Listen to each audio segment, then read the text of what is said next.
Iron Man part 1.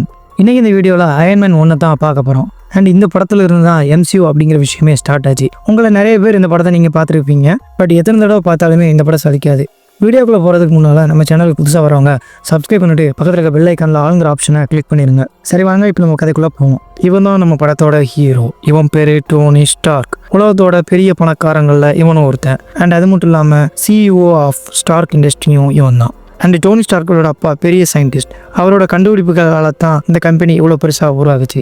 But car ஆக்சிடென்ட்ல டோனி ஸ்டார்க்கோட அப்பா அம்மா 2 பேருமே உயிரிழந்துடுறாங்க. ஸோ இதனால ஸ்டார்க் இண்டஸ்ட்ரீஸை இவன் பார்த்துக்கிறான். ஆயுதங்கள் தயாரிக்கிறதா இந்த ஸ்டார்க் இண்டஸ்ட்ரியோட மெயின் பிஸ்னஸே. இன்னும் சொல்லணும்னா நம்ம டோனி வந்துக்கிட்டு சின்ன வயசுலேருந்தே ரொம்பவே இன்டெலிஜென்ட். 4 வயசுலேயே தன்னோட முதல் சர்க்கியூட்டை உருவாக்கிட்டான். 6 வயசுல ஒரு இன்ஜினையும் 17 வயசுல ஒரு ரொபாட்டையும் உருவாக்கிருக்கான். அந்த ரொபாட்டுக்கு டம்மி அப்படின்னு பேர் வச்சிருக்கான். டோனி ஸ்டார்க் கிட்ட அறிவும் பணமும் கொட்டி கிடக்குது. அண்ட் இவனோட அப்பாவோட ஃப்ரெண்டு தான் இவனை கம்பெனி சைட்ல இருந்து பார்த்துக்கிட்டாரு. இப்போ வேற ஸ்டார்க் ஒரு மிசைலை புதுசாக கண்டுபிடிச்சிருக்கான். ஸோ இதனால கவர்மெண்ட் இவனுக்கு அவார்டு கொடுக்குது. ரொம்பவே புகழ்ந்து தள்ளுறாங்க. பட் அவங்க கொடுக்குற அவார்டு வாங்குறதுக்கு அவன் வரல. ஸோ அவனுக்கு பதிலாக அவனோட அப்பாவோட ஃப்ரெண்டு அதை வாங்கிக்கிட்டு டோனி எப்போதுமே இப்படி தான் வேலைன்னு இருப்பான். வேலை தான் அவனுக்கு முக்கியம் அப்படின்னு சொல்லி அடிச்சு விடுறாரு. பட் இங்கே பார்த்தா இவனும் இங்கே கெசினோவில் கூத்து அடிச்சுக்கிட்டு இருக்கிறான். அண்ட் நம்ம ஹாப்பி ஆல்சோ இருக்கிறாரு. இவர் இங்கே டோனிக்கு டிரைவராக இருக்கிறாரு. டோனி வந்துக்கிட்டு பீச் ஓரமாக ஒரு பெரிய வீட்டில் இருக்கிறான். இந்த வீடு ரொம்பவே ஹைடெக்கான வீடு. இந்த ஹைடெக்கான வீட்டுக்குள்ளே AI கூட இருக்குது. அண்ட் இவ பேர் தான் பெப்பர் பாட்ஸ். டோனி ஸ்டார்க்கோட one and only personal assistant. Tony வந்துக்கிட்டு தன்னோட காரில் இன்ஜின் மாடிஃபிகேஷன் பண்ணிக்கிட்டே இருக்கல. பெப்பர் வந்துக்கிட்டு அவனோட மீட்டிங்க்கு டைம் ஆகிட்டு அப்படின்னு சொல்லி இன்ஃபார்ம் பண்ணுறான். டோனிக்கு எல்லாமே இவ தான். இவ இல்லைன்னா டோனிக்கு எந்த ஒரு வேலையுமே ஓடாது. அண்ட் நம்ம டோனி ஸ்டார் தனக்குன்னு சொந்தமாக ஃப்ளைட்டே வச்சிருக்கிறான். அண்ட் நம்ம ஹாப்பி தான் இதுக்கு டிரைவராகவும் இருக்கிறாரு. அவரும் வந்து ஜாயின் ஆகிருக்கிறாரு. இவன் ஃப்ளைட்டுக்குள்ளே ஒரு பப்பையே வச்சிருக்கிறாங்க. அண்ட் இவர் தான் நம்ம டோனி ஸ்டார்க்கோட one and only military friend. இவங்க இப்போ ஆப்கானிஸ்தானுக்கு போய்கிட்டு இருக்கிறாங்க. டோனியோட புது மிசைல ஆப்கானிஸ்தான் கவர்மெண்ட்டுக்கு பேசி வைக்கிறதுக்காகத்தான் போய்கிட்டு இருக்கிறான் Tony Stark. Tony Afghanistan government கிட்ட தன்னோட மிசைலை யூஸ் பண்ணி காட்டுறான். இது ரொம்பவே ஹைடெக்கான ஒரு மிசைலுங்க. ஸோ இந்த பவர்ஃபுல்லான வெப்பனோட ஃபுல் பொட்டன்ஷியலை தெரிஞ்சுக்கிட்ட ஆப்கானிஸ்தான் கவர்மெண்ட்டும் டீலுக்கு ஓகே சொல்லிடுறாங்க. ஸோ இங்கே பிஸ்னஸ் பிளானும் ஓகே ஆகிடுது. நம்ம டோனி ஸ்டார்க்கோட மிசைலை எந்த நாடு வச்சுக்கிட்டோ அந்த நாடோட பலம் அதிகமாயிரும். அதனால தான் இவங்க வாங்குறதுக்கு ஒத்துக்கிட்டாங்க. இப்படி அவங்க உலகம் முழுக்க ஆயுதங்களை விற்கிறது தான் ஸ்டார்க்கோட மெயின் பிஸ்னஸே. மிசைல் டெமோ முடிஞ்சுட்டு டோனி ஏர்போர்ட்டுக்கு ரிட்டர்ன் போய்கிட்டு இருக்கிறான். இப்படி போய்கிட்டு இருக்கும்போது மிலிட்டரி சப்போர்ட்டோட தான் அவன் போய்கிட்டு இருக்கான். இப்போ திடீர்னு டெரரிஸ்ட் அட்டாக் அங்கே நடக்குது. டோனி உயிரை காப்பாற்ற ஓடிக்கிட்டு இருக்கான். டெரரிஸ்ட் வந்துக்கிட்டு டோனியோட மிசைலை யூஸ் பண்ணி அட்டாக் பண்றாங்க. அதுல இருந்து ஒரு மிசைல் வெடிக்க அந்த இம்பாக்ட்ல டோனி போய் அங்கேயே விழுந்துருதான். அப்படியே விழுந்து அவன் கண்ணு முழிச்சு பார்த்தா டெரரிஸ்டோட குகையில அவன் கிடக்குறான். இங்க ஒருத்தர் டோனிக்கு சர்ஜரி பண்ணி புழைக்க வச்சிருக்கிறாரு. அவர் இங்க கைதியா தான் இருக்கிறாரு. டோனியோட உடம்புக்குள்ள போன மிசைல்ஸோட குண்டுகள் எல்லாமே இதயத்தை நோக்கி நகர்ந்துகிட்டு இருக்குதாங்க. ஸோ அதுல இருந்து அவனோட உயிரை காப்பாத்துறதுக்காக அதை பிரிவென்ட் பண்றதுக்காக இதயத்து பக்கத்துல ஒரு எலக்ட்ரோ மேக்னெட்டை வச்சிருக்கிறாரு அவரு. ஸோ இதுக்கு பவர் கொடுக்கறதுக்காக ஒரு பேட்டரியை கனெக்ட் பண்ணிருக்கிறாரு. ஸோ இந்த பேட்டரி இல்லைன்னா டோனிக்கு தான் முடிஞ்சிச்சு. அது மட்டும் இல்லாம இவன் இங்க எதுக்கு கடத்து கொண்டு வந்திருக்காங்க அப்படின்னா இவன் இந்த இடத்துல மிஷின் தயாரிக்கணும் அப்படிங்கறதுக்காக தான் பிடிச்சி வச்சிருக்காங்க. அண்ட் இந்த இடத்துல டோனி ஸ்டார்க்கோட எல்லா விதமான ஆயுதங்களுமே இருக்குது. ஸோ இதை யூஸ் பண்ணி மிசைல்ஸை ரெடி பண்ண சொல்றாங்க அந்த டெரரிஸ்ட். நம்ம டோனி ஸ்டார்க்கும் உயிர் பழைக்கிறதுக்கு வேற வழி இல்லை அப்படிங்கறனால ஒத்துக்கிறாரு. பிகாஸ் சொன்னதை செய்யலைன்னா உயிர் போயிடும் அப்படின்னு சொல்லி கூட இருக்கிறவர் சொல்றாரு. அதுக்கு டோனி வந்துகிட்டு இவங்க சொன்னதை செஞ்சாலும் செய்யலனாலும் நம்மளோட உயிர் போக தான் போகுது அப்படின்னு சொல்லி யோசிச்சுட்டு வேற பிளான சீக்கிரட்டா போடுறான் தப்பிச்சு போக. பட் டெரரிஸ்ட் கிட்ட மிசைல் நான் தயாரிக்க போறதா போய் சொல்லிடுறான். ஸோ டோனி மிசைல் தயாரிக்க போறேன் அப்படின்னு சொன்னதால அவங்க நிறைய பொருட்களை கொண்டு வந்து கொடுக்குறாங்க. டோனி கேட்கிற எல்லா பொருட்களையுமே அந்த பொருட்கள்லாம் வச்சுக்கிட்டு இவன் எதையோ உருவாக்கிட்டு இருக்கிறான் கோய்க்குள்ள. அதே நேரத்தில் கோய்க்குள்ள இருக்கிற இன்னொரு கைதியும் இவனுக்கு ஹெல்ப் பண்றாரு. அண்ட் அங்க இருக்கிற உடஞ்ச பாகங்களை வச்சு டோனி ஸ்டார்க் ஒரு ஆர்க் ரியாக்டரை உருவாக்கிடுறான். இந்த ஆர்க் ரியாக்டர் வந்துக்கிட்டு அவனோட செஸ்டுக்குள்ள இருக்கக்கூடிய மேக்னெட்டுக்கு பவர் கொடுக்குது. அண்ட் இதுல அழிவில்லாத அளவுக்கு சக்தியும் இருக்குது. இதனால பேட்டரி இனி தேவையில்லை. அந்த டோனி ஸ்டார்க் அங்கிருந்து தப்பிக்கிறதுக்கு ஒரு கவசத்தை பில்ட் பண்ண பாக்குறான். சோ அதுக்கான ஒர்க்கையும் அவன் ஸ்டார்ட் பண்ணிடுறான். இவன் பண்றது எல்லாத்தையும் கேமரால பார்த்த டெரரிஸ்ட் உள்ள வந்து நாளைக்குள்ள மிசைல்ஸ் வேணும் இல்லைன்னா இவங்க 2 பேரையும் போட்டு தள்ளிடும் அப்படின்னு சொல்லி மிரட்டிட்டு போயிடுறாங்க. சோ வேகமா கவசத்தை ரெடி பண்ணிக்கிட்டு இருக்கிறான் நம்ம டோனி ஸ்டார். எப்படியோ ஃபைனலா அதை ரெடியும் பண்ணிடுறான். அப்படி ரெடி பண்ணி அதை மாட்டில டெரரிஸ்ட் அதை புரிஞ்சுக்கிட்டு அட்டாக் பண்ண உள்ள வராங்க. அப்ப கூட இருக்கிறவரு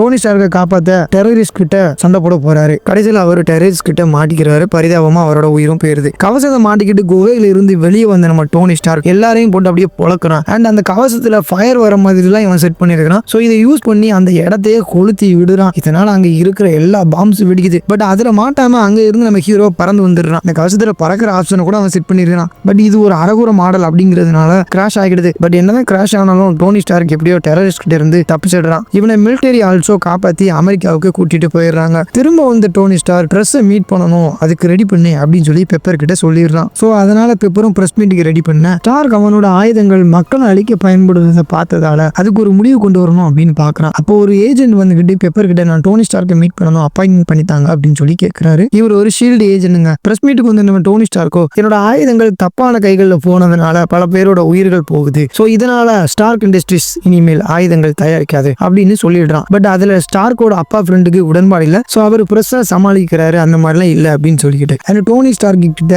ஆயுதங்கள் விற்கிறதா நம்மளோட பிசினஸ், அதை நிப்பாட்ட வேணாம் அவர் சொல்ல ஸ்டார்க் அவன் கண்டுபிடிச்ச ஆர்க் ரியாக்டரை காட்டி இதை வச்சுக்கிட்டு நம்ம நிறைய நல்ல விஷயங்களை இந்த உலகத்துக்கு பண்ணலாம் ஆயுதங்கள் பண்றதை விட. ஸோ இதை வச்சு நல்ல விதமா நம்ம பொருட்களை தயாரிச்சு அதன் மூலியமா நல்ல விதமான ஒரு பிசினஸ் நம்ம பண்ணலாம் அப்படின்னு சொல்லிடுறான். பட் என்னதான் இவன் அப்படி சொன்னாலும் பட் இதுல அவருக்கு என்னமோ விருப்பம் இல்லை. இந்த பக்கம் வீட்டுல பார்த்தோம்னா மீடியால ஸ்டார்க் இண்டஸ்ட்ரீஸ் ஆயுதங்கள் தயாரிப்பதை நிப்பாட்டினதுனால நஷ்டத்துல போய்கிட்டு இருக்கு அப்படின்னு சொல்லி விமர்சனம் பண்ணிக்கிட்டு இருக்காங்க. பட் அப்ப ஸ்டார்க் வந்துகிட்டு பெப்பருக்கு கால் பண்ணி கீழே கூப்பிடுறான். அவளும் நேர்ல போய் பாக்குறா. பார்த்தா அவன் ஆர்க் ரியாக்டரை சேஞ்ச் பண்ணிக்கிட்டு இருக்கான். பழைய ஆர்க் ரியாக்டரை சேஞ்ச் பண்ணி புது ஆர்க் ரியாக்டரை மாட்ட சொல்றான் பெப்பர்ட்ட. பெப்பரும் டோனி சொன்னதை ஃபாலோ பண்ணி அப்படியே செஞ்சிடறான். பழைய ஆர்க் ரியாக்டரை குப்பையில போடு, இல்லாட்டா அதை அழிச்சிரு அப்படின்னு சொல்லி ஸ்டார்க் சொல்லிடுறான். பெப்பரும் அதை எடுத்து வச்சுக்கிறான். அண்ட் டோனி அவனோட இரும்பு கவசத்தோட கான்செப்டை அவனோட மிலிட்டரி ஃப்ரெண்டு கிட்ட எக்ஸ்பிளைன் பண்ணி பாக்குறான். பட் அவரு அதுல இன்ட்ரெஸ்ட் சுத்தமா காட்டல. சோ தன்னோட வீட்டுக்கு வந்து டோனி ஸ்டார்க் ரகசியமா ஒரு கவசத்தை டிசைன் பண்றான். அதுக்கு ஒரு ஏஐ ஹெல்ப் பண்ணுது. அந்த ஏஐ பேரு ஜாவிஸ். அங்க கட் பண்ண ஆப்கானிஸ்தான்ல டோனி ஸ்டார்க் தப்பிச்சு போக யூஸ் பண்ண கவசத்தோட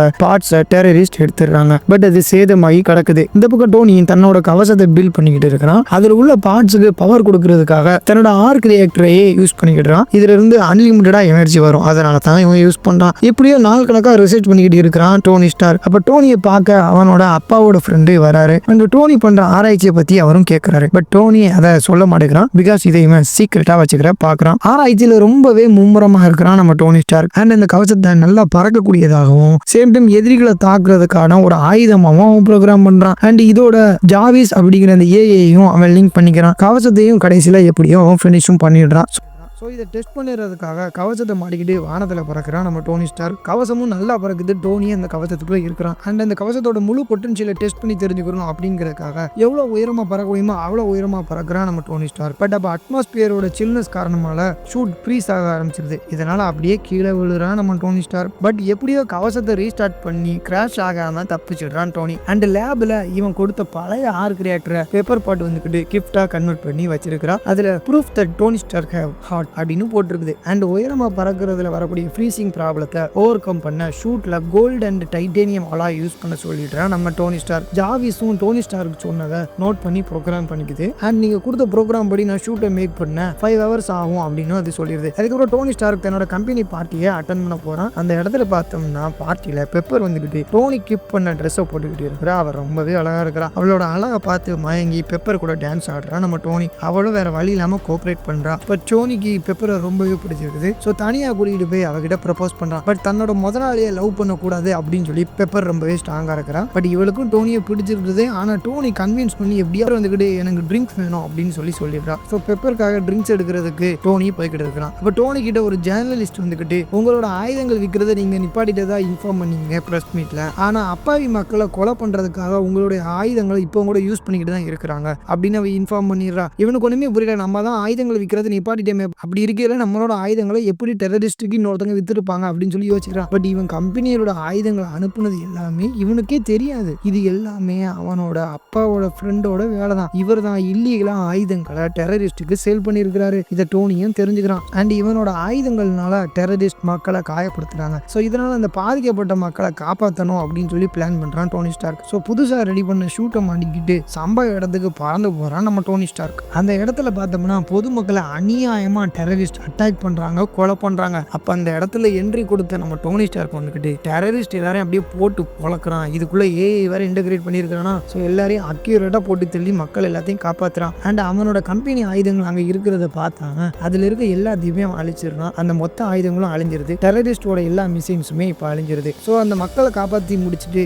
அமெரிக்காவுக்கு ரிட்டர்ன் போய்கிட்டு இருக்கிறான் நம்ம டோனி ஸ்டார்க். அப்படி போய்கிட்டு இருக்கலாம் யூஎஸ் ஏர்ஃபோர்ஸ் வந்துக்கிட்டு நம்ம எல்லைக்குள்ள அடையாளம் தெரியாத ஏதோ ஒன்று பறந்து வருது, ஸோ இது ஒரு மிசைலாக இருக்கலாம் அப்படின்னு நினைச்சுக்கிட்டு ஜெட் அனுப்பி அழிக்க பார்க்குறாங்க நம்ம டோனி ஸ்டார்க்கை. இப்போ அவங்க டோனியை தாக்க பார்க்க டோனி அவனுடைய மிலிட்டரி ஃப்ரெண்டு கிட்ட கால் பண்ணி பறக்க தாண்டா அட்டாக் பண்ண வேணாம் அப்படின்னு சொல்லிடுறான். அண்ட் அதுக்குள்ளேயே ஜெட்டு டோனி ஸ்டார்க் மேலே மோதி கிராஷ் ஆக அதில் இருக்கிற சோல்ஜர் கீழே விழுறாரு. அவருடைய பேராஷூட் ஓப்பன் ஆகல. பட் எப்படியோ டோனி ஸ்டார்க் பறந்து போய் கீழே விழ போன மிலிட்டரி சோல்ஜரை காப்பாற்றிடுறாரு. அண்ட் மீடியாவில் வந்துக்கிட்டு மிலிட்டரி ஃப்ரெண்ட் என்ன சொல்றாரு அப்படின்னா ஜெட் வந்துக்கிட்டு ட்ரெயினிங்ல கிராஷ் ஆகிடு அப்படின்னு சொல்லி ஒரு ஃபேக்காக இன்டர்வியூ கொடுத்துருந்தாரு. சேம் டைம் டோனி ஸ்டார்க்கோட அப்பாவோட ஃப்ரெண்ட் இருக்கிறாருல அவர் டெரரிஸ்ட்டை மீட் பண்றாரு. அப்பதாங்க தெரியுது இவர் தான் பிளான் பண்ணி டோனி ஸ்டார்க்கை கொல்றதுக்கு டெரரிஸ்ட்டை அசைன் பண்ணியிருக்கிறாரு. டோனி ஸ்டார்க்கை போட்டு தள்ளி கம்பெனியை மொத்தமா எடுத்துக்கிறது தான் இவருடைய மோட்டிவ். அப்ப டெரரிஸ்ட் வந்துக்கிட்டு அவங்க எடுத்துக்கிட்டு வந்த டோனியோட பழைய கவசத்தோட பார்ட்ஸை காமிக்கிறாங்க. அதை இவர் எடுத்துக்கிறாரு. அண்ட் இந்த பக்கம் பார்த்தோம்னா நம்ம டோனி வந்துக்கிட்டு பெப்பர் பார்ட்ஸை கம்பெனிக்குள்ள போய்கிட்டு ஆயுதங்களுடைய டேட்டா எல்லாம் கலெக்ட் பண்ணிட்டு வர சொல்றாரு. பிகாஸ் தன்னோட ஆயுதங்கள் எங்கெல்லாம் தவறுதலா கொடுக்கப்பட்டிருக்குதோ அந்த இடத்துக்குலாம் தேடி போய்கிட்டு அழிக்கணும். அதனால எந்த ஒரு மக்களும் பாதிக்கப்படக்கூடாது அப்படின்னு சொல்லி டோனி ஸ்டார்க் நினைக்கிறாரு.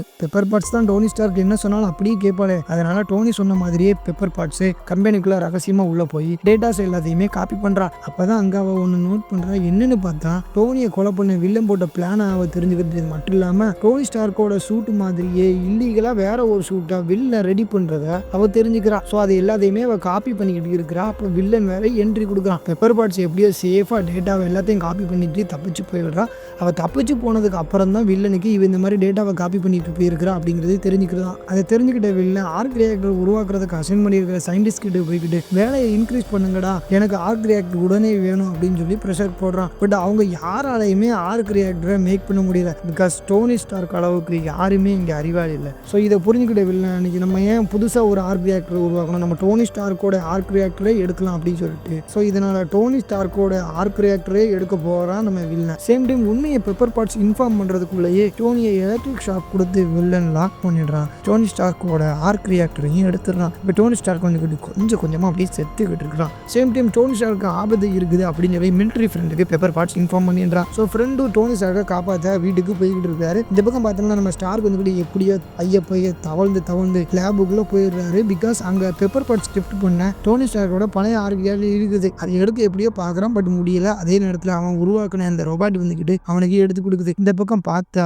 எடுத்துட்டு வந்த ஆர்க் ரியாக்டரை புது சூட்ல வில்லன் கனெக்ட் பண்ணிடுறான். அண்ட் கம்பெனிக்குள்ள ஷீல்டு ஏஜென்ட் கூட்டிக்கிட்டு பெப்பர் போறான். அங்க வில்லன் பார்த்தோம்னா அவனோட ஷூட்டை போட்டு எல்லாரையுமே அட்டாக் பண்ணிக்கிட்டு இருக்கான். இப்போ வீட்டுக்கு வந்த ஃப்ரெண்டும் டோனி ஸ்டார்க்கை காப்பாத்திட்டாரு. அண்ட் நம்ம ஸ்டார்க் வந்துக்கிட்டு ஷூட்டை போட்டுக்கிட்டு ஃபிளைட்ஸ் எதுவும் குறுக்க வராம பாத்துக்க அப்படின்னு சொல்லி ஃப்ரெண்டை இன்ஃபார்ம் பண்ணிக்கிட்டு வில்லனை தேடி போறாரு. சேம் டைம் இந்த பக்கம் வில்ல வர எல்லாரையும் போட்டு தள்ளுறதுக்கு மும்முரமா இருக்கிறான். அப்போ உள்ள என்ட்ரி கொடுத்த நம்ம டோனி ஸ்டார்க்கு வில்லன் கூட சண்டை போடுறான். பயங்கரமா சண்டை போய்கிட்டு இருக்குது. அப்படி சண்டை போய்கிட்டு இருக்கல பொதுமக்களை பாதிக்காத மாதிரி டோனி ஸ்டார்க் பாத்துக்கிறான். சண்டை கொடூரமா போய்கிட்டு இருக்கல ஸ்டார்க்கால தாக்கு பிடிக்க முடியல. ஸோ உயரமா பறந்து போறான். வில்லனை ஹீரோவை சேஸ் பண்ணி பறந்து வரான். பட் வில்லனோட ஷூட்ல கூலிங் ப்ராப்ளம் ஓவர்டேக் பண்றதுக்கான ஆப்ஷன் இல்லை. அதனால அவனோட ஷூட் வந்துக்கிட்டு ஃப்ரீஸ் ஆகிடுது. ஸோ வில்லன் வந்து கீழே விழுதுதான். சேம் டைம் டோனி ஸ்டார்க்கும் கீழே லேண்ட் ஆகிடுறான். பட் ஸ்டார்க்கோட ஷூட்ல பவர் வேற இல்லைங்க. ஸோ இதை யூஸ் பண்ணிக்கிட்ட நம்ம வில்லனோ ஸ்டார்க்கை அட்டாக் பண்றான். ஸ்டார்க் முடிஞ்ச அளவு வில்லனை அட்டாக் பண்ணி டேமேஜ் பண்ணிடுறான். ஸோ இதனால வில்லனோட ஷூட்ல ஏமிங் பண்ற ஆப்ஷனும் கேன்சல் ஆயிடுது. இதே நேரத்தில் பெப்பர் ஆல்சோ நம்ம டோனி ஸ்டார்க்கு ஹெல்ப் பண்றா. எந்த மாதிரி ஹெல்ப் பண்றா அப்படின்னா அங்க இருக்கக்கூடிய மொத்த கம்பெனியுமே வெடிக்க வைக்கிறதுக்கு அவ அந்த இடத்துல பாம் செட் பண்ணிக்கிட்டு இருக்கிறா. ஸோ இப்படி அவ அந்த இடத்த வெடிக்க வைக்க